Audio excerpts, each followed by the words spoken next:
Hey, what's up? This is Todd Smith. I'm back with another video. In this video, I want to give the 1 month review of my TD-3 from Behringer. I've had this machine for around a month, give or take, and I've used it in a bunch of live jams, demonstration videos, and final tracks for my most recent album. I figured that I could drop a user-based review and how it's been feeling in my setup. I hope it helps some people who are maybe thinking about investing into this machine or just want to know more about the user experience.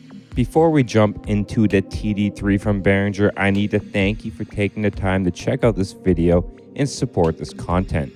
Without your views, the Patreon support, and the sales from my Bandcamp, I wouldn't have the motivation to pump out content every single day, push my dreams forward, and I can't thank you enough for that motivation.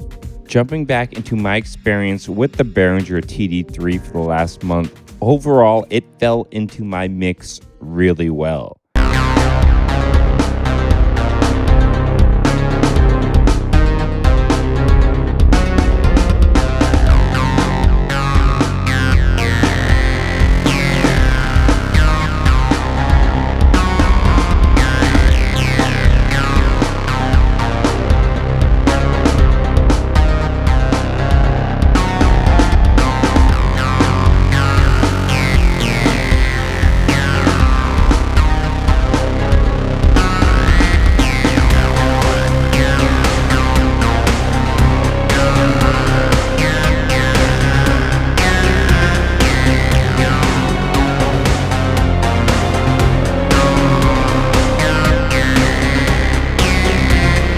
Having a hardware version of Acid, I honestly didn't think I needed it. It was something that I thought software would always be enough. I mean, I was really wrong.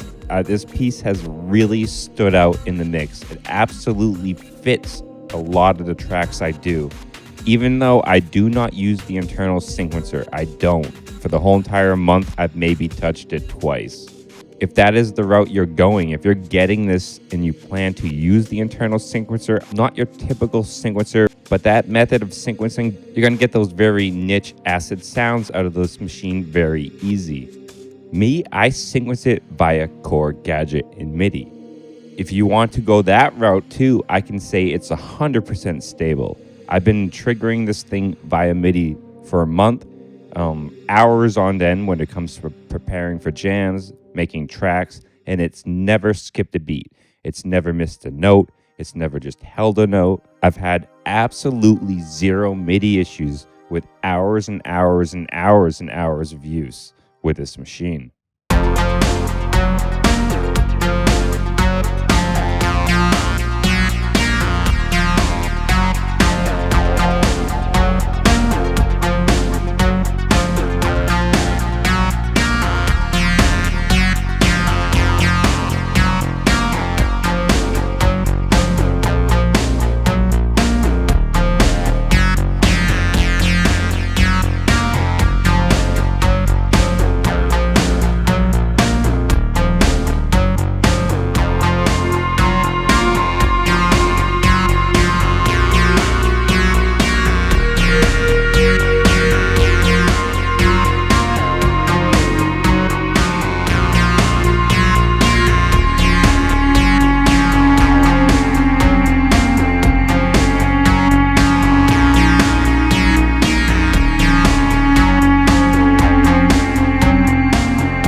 tuning feels pretty stable. Feels really solid. Once I tune it in and make sure it's in the correct tune, it doesn't seem to really drift too much from me, which is really good. The added distortion really adds a lot to this machine. I feel they nailed the distortion effect. When I have that distortion going and I just give this thing some really sick delay, man, this thing just has some sick sounds. I myself find both waveforms satisfying. Of course, you have a ton of TD-3 options out there. The 303 clones run deep. This is just one. You kind of have to balance out the give and take of each one if you want to jump into it and decide which one you want. In my opinion, the Behringer one gets you really close to the sound for a good price, and you get the old school sequencer built into it. You definitely can get some with more modern sequences and still have great sound, but they're going to cost you a little bit more than this Behringer. So in my opinion, Behringer definitely put out the best budget 303 in the market. It absolutely rips. I actually had to turn it off for a little bit because I was using it too much and putting it too much into my music. I was like, all right, lay back a little bit. Even though I tend to push really more aggressive aggro acid sounds out of this machine, you definitely can get more subtle stuff and work different directions. It doesn't have to scream acid.